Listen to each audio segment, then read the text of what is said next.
राजा आणिक कुठले दळहाले प्रारंभीचे अद्भुत वाटे गहन भीतीदारी या विश्वाचा स्वभाव कळता भय उरले नाही या दुनियेचे मर्म न कळता जगणे केवळ फुका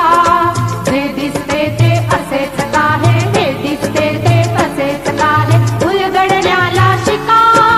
डोळे उघडून बघा गड्यानो झापड लावू नका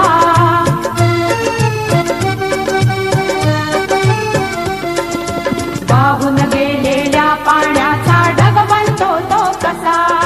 बीज पेरता कसे उगवते पाऊस येई कसा चारा चरुणी शेण होतसे शेणाचे खत पिका